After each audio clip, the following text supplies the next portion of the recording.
Looking for a great hosting solution? Check our website for prices.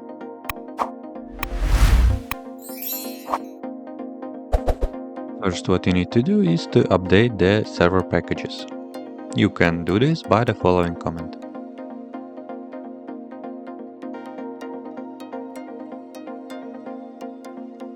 qelectrotech package is not available on Ubuntu-based repositories, so you can install it via importing ppa repo by running the next command.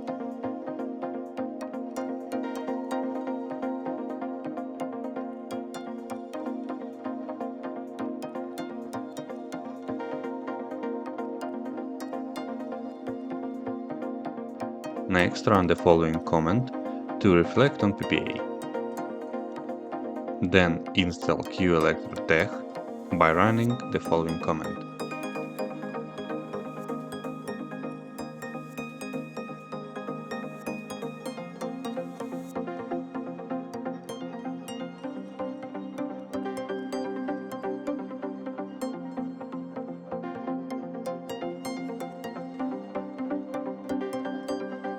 Access Electrotech with CLI by running the next command or just on your system search bar by typing qelectrotech.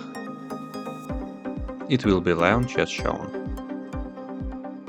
That's it. If you have any question, please leave them in comments.